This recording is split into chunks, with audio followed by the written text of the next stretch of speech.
everyone. I'm Kathuria, President and CEO of WashingtonExec. Today, we're with John Wasson, President and CEO and Chairman of ICF in their new global headquarters in Reston, Virginia. Thanks for having us. Well, great. It's great to have you here in the new headquarters. Tell us about your new headquarters and the design behind it. Sure. So, I would say the primary motivation for our move was first, we'd been in our prior headquarters for 35 years. And so I think we really felt strongly that it was time for us to have a new headquarters with a modern and more progressive experience for our employees. And to deliver that, we really felt it was quite important to deliver the best in layout, the best in design, the best in technology, the best in amenities and employee experience, all in a way that's consistent with the ICF brand. And I think we really felt like we've done that. I think this building really captures the essence of ICF's DNA and also captures the future of ICF as we go forward. And so we had two goals that we were focused on as we built out the new space. First, it was important that it reflected the technology business at ICF and supports that. We have a rapidly growing and vibrant technology business and set of technology-enabled services. And to support that, we needed a space that had state-of-the-art video conferencing capability, had space for open collaboration, had modular furniture to support a variety of workflows. And we also wanted to have technology innovation and demo facilities on every floor. And so we have that and feel very good about the technology side of the house. The second thing I'd say is that I think we signed this lease immediately before the pandemic and then built out the building throughout the pandemic and recognized that we'd be operating in a post-pandemic hybrid environment. And so we've really designed the ability to maximize productivity with our people working in a hybrid environment. And here at ICF, we've really leaned into a hybrid environment and letting our people decide when and how they can best work, with the understanding that we expect them to work in the building 1 to 2 days a week in this hybrid environment. And so as part of that, we really worked hard to make sure that we could support people with that hybrid workflow, which at certain times of day, they'll want to do group collaborative efforts. At other times, they'll do independent work or quiet work. And so the facility was designed to facilitate that and allow them to work in space that made that most efficient at the times of the day that they're doing that. And so we're quite pleased with the outcome. I think we're already seeing early returns that people are returning to the office and are excited about the office and its design and its the amenities and the technology. And so people are voting with their feet, which is a good outcome. And we're really pleased to be in the Reston facility. So of all the options, what stood out to you about Reston?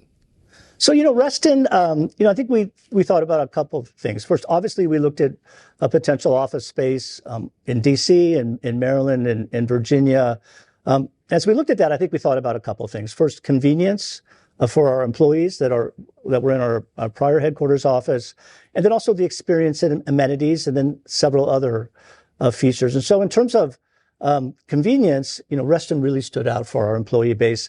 It was also really a nice option, and it has really great sustainable transportation options. We're right on top of the Reston Wheelie Metro here, the new Silver Line. The WOND Trail is across the street. We actually have people who bike to work. It's close to Dulles Airport for people who come out of town, and actually quite convenient for our clients. And so those were all important considerations. We also thought a lot about the amenities for our employees. And this Reston Metro Plaza has great choices in terms of formal, informal restaurants, shops for our employees, from Davios and Founding Farmers and Matchbox to Starbucks and CVS. And so that was all the big improvement. The other thing I'd say, JD, is given our technology work and our focus and growth there, we wanted to be part of the Northern Virginia technology corridor. And certainly this office is in the heart of that. We have Google right across the street or plaza from us. There's any number of government services and technology services firms moving into the neighborhood here. And so we certainly wanted to be part of that. And while, ICF has a long history of doing kind of domain-oriented consulting, with the growth in our technology business, we're doing a lot of work on IT modernization and cloud migration and digital engagement. And this is the center of that action. And so we wanted to be a part of that. Another key consideration in our move to Reston was sustainability. Sustainability is important to ICF, and we want to walk the talk. And so as we thought about that, I would just note that ICF has been carbon neutral since 2006. We've cut our greenhouse gas emissions by over 93% in the last decade. So it's really important that that the new office be energy efficient, be water efficient, that it have sustainable transportation options, like I've mentioned, the metro, biking to work. And it was also important to us that this be a LEED Silver building, which is a measure of sustainability. It was also designed to be an Energy Star building. And so all that is really important and was a key factor in selecting this building in Reston as our headquarters. Tell us about how these headquarters incorporate into your overall company vision.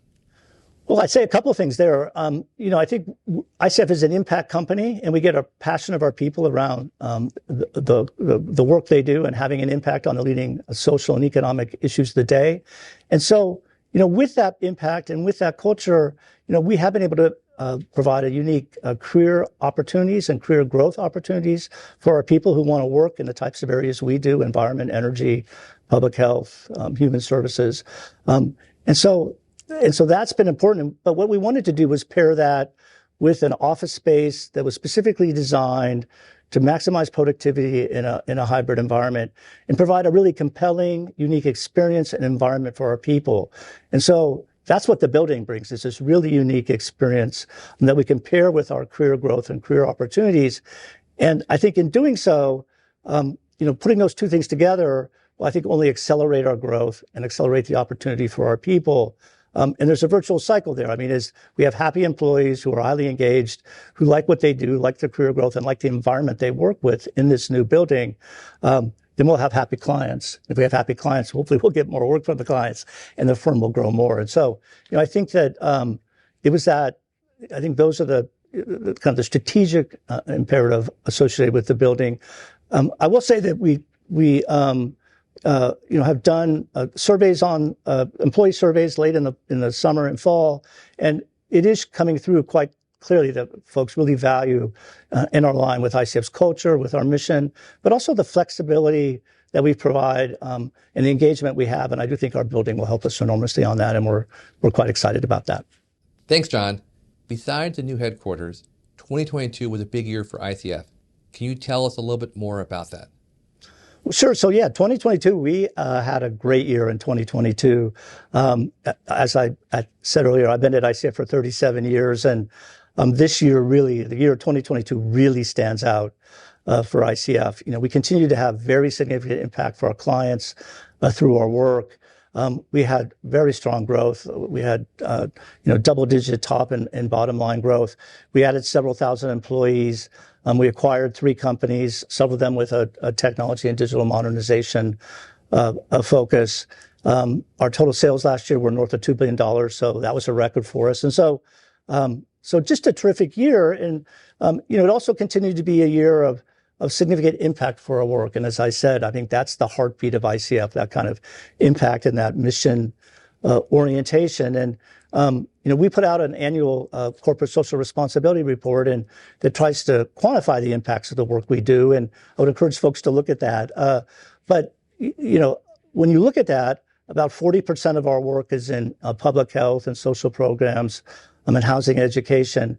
And through that work, we have significant impact on communities and people. And in a similar way, about 40 to 45% of our work is in energy, environment, and infrastructure. And again, we're having significant impact with that work. And so that's quite important to us and remains a significant focus for ICF. And as I say, is really the heartbeat of the firm.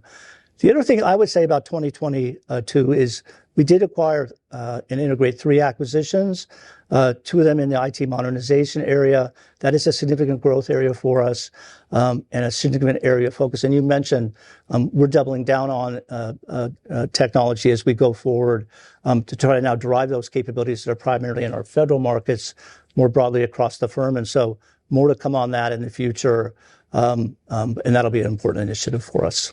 Can you give us a sense of what's next for the company?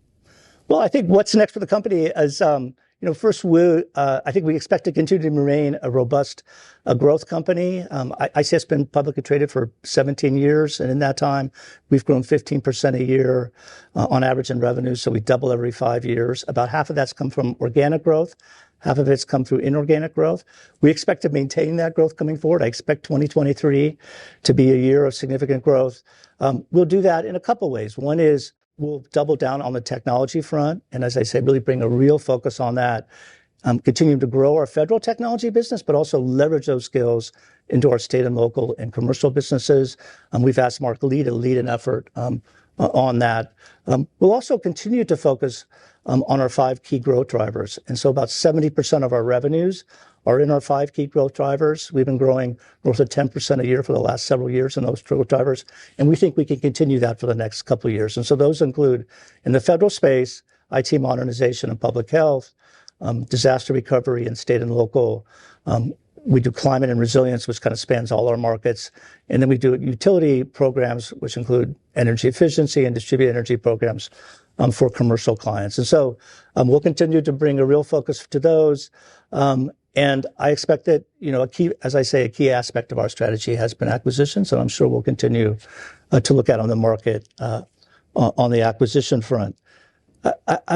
I guess I want to answer this question by coming back to the impact at ICF and kind of the mission of ICF and the purpose of ICF. And I think the purpose is behind us on our moss wall here. And so for me, I think, let me say, the heartbeat of ICF is the purpose, is the mission, is the impact.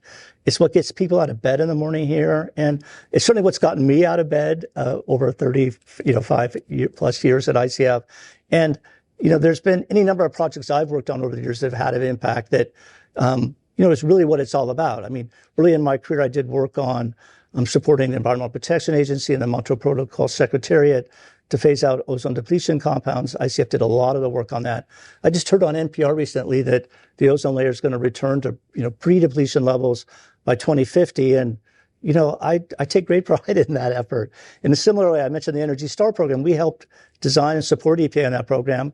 Every time I walk into an office building now and see an Energy Star plaque, I'm like, wow, this, really impactful. And so that's what it's ultimately all about. And, with the growth drivers we have now in climate and energy and environment and infrastructure and public health, there's a multitude of ways that we're going to have impacts and make a difference for our clients. And I think that you'll continue to see that in 2023 and going forward. All right, John, last question is, what is something most people don't know about you personally? Well, it's a good question. I would say a couple of things. One is, I actually am an art collector. I collect contemporary art from California artists. I grew up in California in the Bay Area. And so I enjoy that. I'm also went to school out there at University of California at Davis. I'm deeply involved with the engineering school there. And so enjoy getting back out to California on a regular basis. Good. Well, John, thanks for having us today. We appreciate your time. Great headquarters. So thank you for being here. Well, great, JD. It's great to have you here. And thank you.